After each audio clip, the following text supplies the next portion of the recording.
One of the funniest women on the circuit. Why she hasn't got her own television show with an Asian sidekick is beyond me.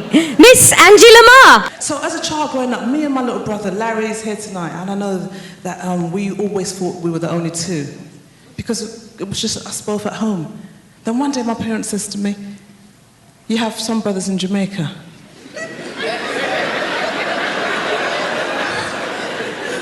I said, "Oh, I beg your pardon?" I'm a successful businesswoman, and I need to be at meetings at a drop of a hat. Now, if I wake up in the morning and my hair's not right, I need a shampoo that can fix my hair like how I fix business. That's why I use new Wash and Go On. I just wash and go on.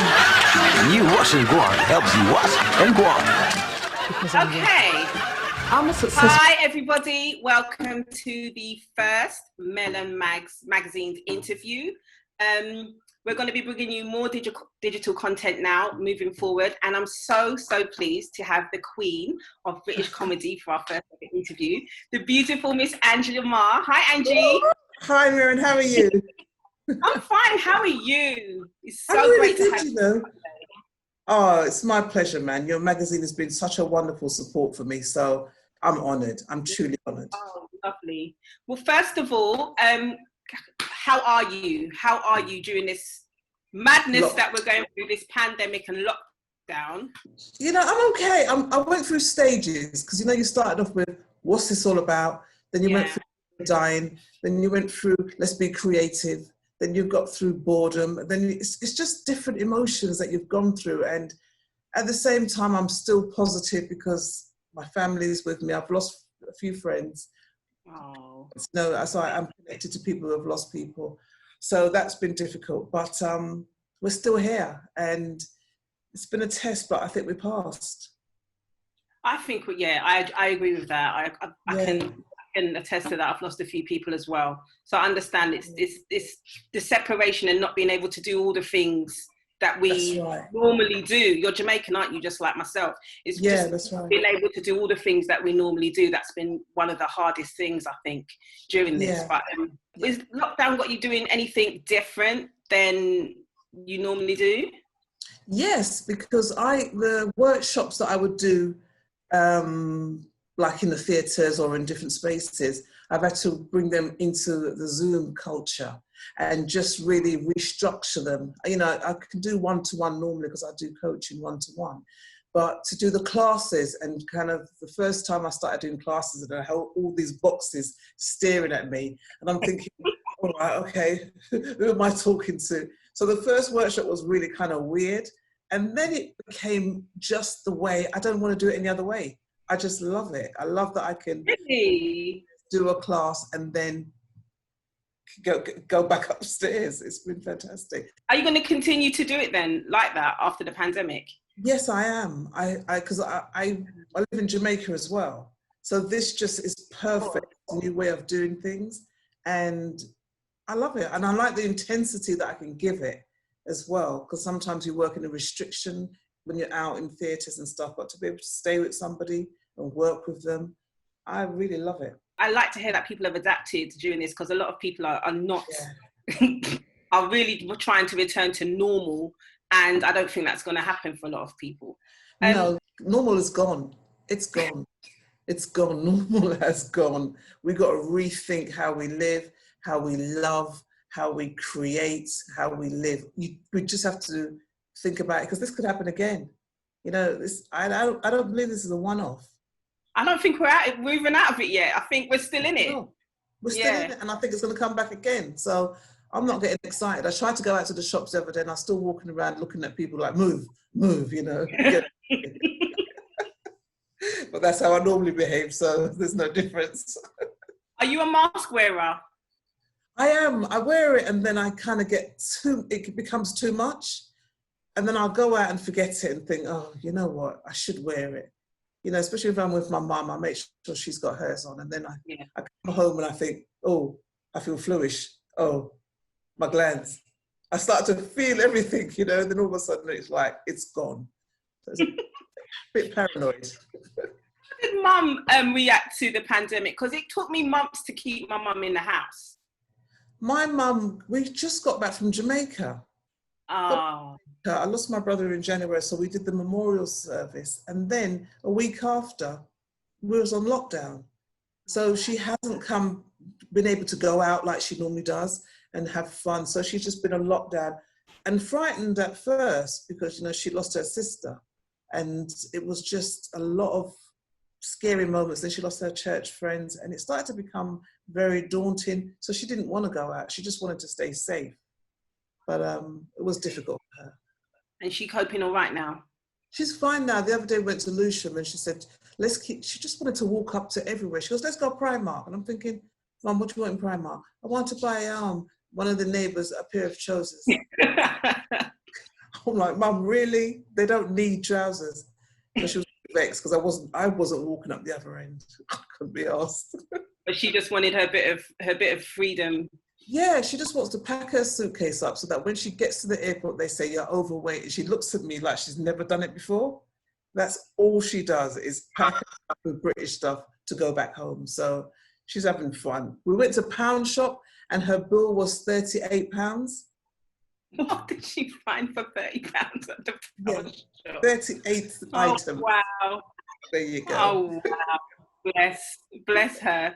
I want to talk about you being online now, because I've seen that you've teamed up with Curtis Walker and Eddie Nestor and you're doing your comedy show, talking show, but it's comedy to me because it's hilarious. How did that come about? Whose idea was that? Well, you know what happened? I was getting lots of requests to talk about the whole Black Lives Matter and the race thing. And I was deliberately just being quiet because I got so many views, you know, and I'm watching people kind of talk about their stuff. And I think I've lived through that. I've experienced it as a Black woman. You go through so much. And I remember it at the beginning of my career. And so a lot of it was kind of regurgitating stuff. And then I don't really want to speak. And then, because people always phone you up to talk about Black stuff, like if there's a crime, they'll go, Angie, can we speak to you about that? And I say, well, I like to talk about walking my dog and gardening as well, if that ever comes up, you know? So when Eddie called me and said, Angie, we need to talk, we need to voice ourselves because we are comics and comics are social commentary, you know? I said, okay, let's do it. So it was supposed to be a one-off. So we started it, it just blew up. You know, hashtag no joke. And then Eddie says, can you do 6 more? And I'm thinking, all right, okay, you know, but it's a laugh. I enjoy it because I'm with 2 guys that I've known over 30 years and we know where the line is. We know where the line is, you know. Have you got any plans to do any more? Because it is really hilarious. I've watched them a few times now. Okay, I think we've got 2 more to do. We might go to podcasts. And then I start I'm producing a talk show now called Enough. And it's by Black women, for Black women. And it's production in August. So it's, I think the learning curve was when I was doing ladies talk and I've always wanted to get Black women in the room talking. So I found a studio run by a Black woman and just gonna get a Black woman in there, make our own table talk and just no hold bars, just go for it. I'm so looking forward to that. So I'll be great, looking forward to that. Yeah, definitely looking forward to that. Let us know when that's on. One thing also with your Instagram, one post that really struck me was when you had a post up of Felix Dexter, and you talked about all the programs that you guys had been involved in that I remember as well. A-Force, Blows and Skirts, Real McCoy, of course. And the bit that really struck me was the ending part where you said it's like you didn't exist. And that really tore at my heart when you said that. And how do you feel about all your programs not being repeated, not being put on any streaming platforms, just pushed to the side like that? You know, when we talk about England, you know, England is racist in their core. And no matter how you try to go diversity or you try and do all this, you know, inclusion, one day we'll wake up and we'll get over that rubbish because it's rubbish. That's my views, you know what I mean? And I believe in creating your own platform, building your own thing. I mean, when we came over here, we were buying houses on partner, on trust. Absolutely. We were going to clubs, they didn't want us, we hired the club. We went to church, they didn't want us there, we bought the churches. Exactly. We was our most powerful when we were rejected. So now that we've got this inclusion, people have more control over you. So when I got into the system, they could control whether or not they put us online, put us on television. You mean in all the history, No Problem, Foster's, Empire Road, you know, all the shows, Us Girls, all the shows that, I mean, Joan Campbell, who passed away, sadly passed away years ago, there is no evidence that she had her own sitcom as a black woman. And programs like that, I think, when I watch Comedy Gold or Gold TV, I think, how can that actually be that you have us not in history? Blouse and Skirt. I used to write for Blouse and Skirt, me and Curtis, and all that stuff. That's why when people come to talk about black comedy or they come to talk about the history, they start from where they are. Yeah, exactly. They haven't even got the respect. I know Miles Mabley is the first black comedian in America. Yeah. I get it. I do my work. But everybody wants to go through what the mainstream is projected out to them. Not knowing that you stand on shoulders, and I'm going to call it, you stand on shoulders. How dare you act like you just jumped? That's right. That's not how it works. So when I started to really think about, so Felix Dexter just disappears. There's no book, did a pilot. He was one of the best. And no one will know. If you and go on YouTube, we need more than YouTube. YouTube is where you just put us to say you're there. No, Yeah. stand on channels. This country gets guilty now and again. Do you know what I mean? And I'm not saying the whole country's racist, but this country gets guilty. And every term they go, let's brand a new way of doing it. Black Lives Matter, everybody's come to the table. Everybody, come on, let's talk. What can we do? How can we help you? Oh my God, I didn't even notice. Oh, really? All of that. And I'm thinking, you didn't know that when we sat around the table, you knew in your heart you wasn't going to develop this. You just took me to lunch. I've heard the stories where they've done that before. It's just lip service, isn't it? Until you say, give us the money. And you got a sitcom? Here's a budget. Not get people to come in and sit down and talk to people, because you know where that money's going to go in the BBC. You know the favourites. You know the people who are going to get the projects. We know who they are. And I'm not saying it's got to be us, but we've paid our dues. We're supposed to be producing now. When I see Andy Peters on this morning on Breakfast TV doing competitions, Competitions, yeah. I grew up on Andy Peters. Yeah, the BBC Broom Cupboard. He's supposed to have a production company. He's supposed to be the one that commissioning shows. Not going, hey, here's the way to win. He's great at it, black don't crack, and I get him giving all of that. But come on, man. Tell me that he ain't paid his dues? Is it just as simple as needing more people in the right rooms to commission? Or do we just have to get rid of all the people that's already there now and start again? You know, when we had the black departments, I felt we were stronger because the people in the black departments were on the ground. So they knew what was actually really happening. So when we were doing comedy, we were selling out Hackney's, theatres and big theatres across England before we even had television. So somebody in the black departments went, look, there's this huge movement happening out here. These comics are selling out. Let's bring them into development. That's how you got the Blouse and Skirt, the A-Forces and Raw McCoy, because there was this huge demand for our work. Now, there's a lot of people in the industry that don't know who we are. Sometimes you get a person at a phone up and say, hi, Angie, we're doing this project and blah, blah, blah. Tell me a little bit about yourself. And I just think, why phone me for me to tell you a little bit about myself? One, you could go into Google easily. But You should already know. You can't be bothered. Even if you don't know me, Google, find out who I am, do your history check, and then let's talk from that place. But when they talk to you, they want to talk from a new place, like you've not got no roots going down. My roots have been going down for the last 37 years. My tree is strong. There's fruits. Pick an apple. Do you think that's the same reason why like Netflix offers comedians all these deals for their stand-up, but there seems to be nothing for Black British comedians at all on Netflix? Is that the reason why as well?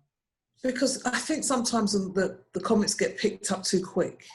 You know, my son's a comic, and I said to Travis, work it, stay and work it, build it, build it, build it, so you can stand in front of an audience, hour and a half, and just knock it out. Don't have a 20-minute that you stretch. Right. Because you look at the comics in America, they're working hard.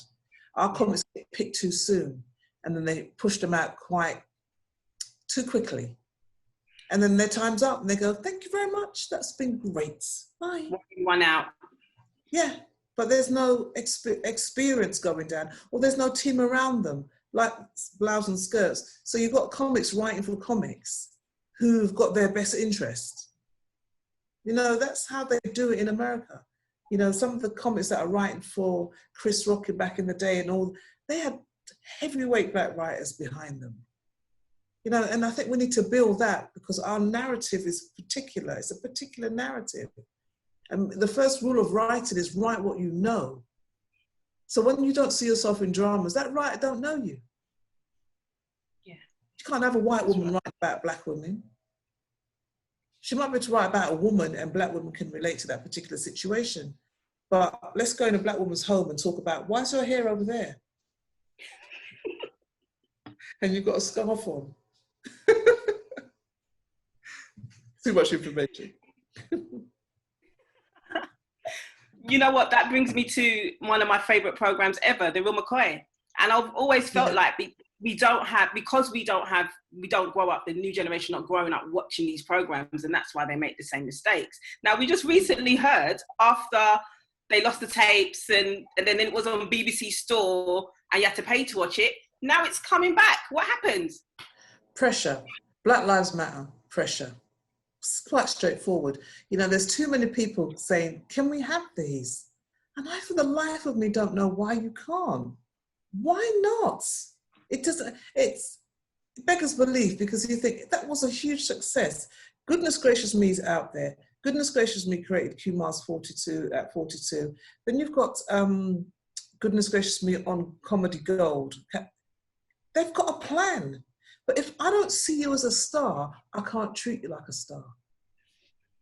If I see you as somebody that's coming in and we've got to do a favor for, and you know, we've got to tick this box and we've got to put you here, I've got no longevity, because I didn't find you and put you there as a star. You came in on the back foot. So if and they say, oh, Angie, you're really funny, but they don't see him as a star, they're going to put me so far and say, look, I've done my bit. But others, they're going to develop. You've seen comics that have done shows that didn't work, then they've developed another show that didn't work, and they develop another and it just goes on, because that's how they see them, as stars. So with Real McCoy, do you know, is that definitely coming back? Because I saw someone BBC press said we've got no confirmation that it's coming back or something like that. That definitely is. It's definitely coming back, you know, and people need to keep up the pressure. People need to keep up the pressure, because I don't know what the issue is. I really don't. And it's, how can you not? Why wouldn't you not take this work that everybody loved, then say it's on, then take it back, and then say we know nothing about it? You know, the word underground started to move before the press went out with it. So therefore they probably feel a little bit, wait a minute, we didn't get to announce it. But sometimes you got to run with it and make sure that you get it out there so that they can't retract. That's right. As soon as I saw it, I posted it straight away. Yeah, everybody was on it like, we're not coming back. Straight away. Don't try and come back from it now. That's brilliant. That's I'm hoping that helps to pave the way for future generations when they see that show and it's on constantly and to learn from. I think that's what's needed. Are you doing new write plays as well? And are you doing any more writing in that arena? Well, I'm actually working on a new play. It's about family, and so that one is next year. With all this year, it's just been a madness. I'm writing a sitcom. I'll get back to filming the sitcom, The Ryan Sisters, and then Take Me Back, my gospel musical, is going to Atlanta, and we're going to production. We've got Tyler Perry studio producers on that now. It was in Tyler Perry Studios, and I tell you this now, when that information comes out, it's just awesome, because I've always wanted to work on their productions. I want to go and work on Sisters, the Oval, the whole lot, and just go. It's time now. I don't feel like I would waste any more time in England. I'll always work in England. I'll be based in a part of the year, but it's time to step it up now and base myself in Jamaica. Jamaica's where my heart is. So, and my mum, I'll look after my mum. Well, we'll be sad to see you go, but we'll be glad you're happy. Definitely. You won't even notice that I've gone, except that, you know, the beach behind, that might be the but that's the plan to cut. I just love Jamaica. When I'm in Jamaica, it's like I'm home. And it is home. Yeah, everybody's on social media. Yeah, you know? it is. And that's where everybody lives right now. So it's like you could be anywhere.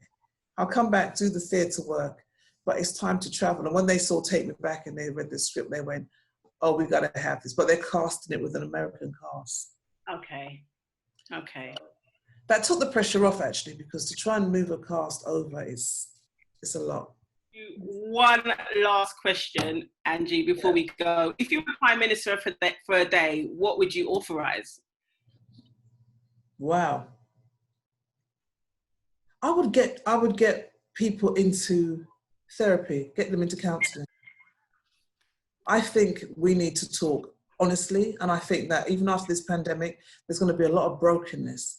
And I want Black women, because Black woman is my ultimate, because that's me. That's right. To be always my priority in everything that I do. And if I was Prime Minister for a day, they would be my priority, because I think they carry the shoulders of too many things and we hold too much in, and we need healing first. So that's what would happen. We'll get the best care mentally, physically, and they're going to hear our story, and I'm never going to give up on that. Well, Angie, thank you so much for your time. Thank you for speaking to us today. Thank you for being our first person that we interview. Thank you. We just had to give you your flowers, mate. We just had to let you know that we love you and we appreciate everything that you've done, especially for Black women in the UK. Angie Le Mar, thank you very much. Thank you.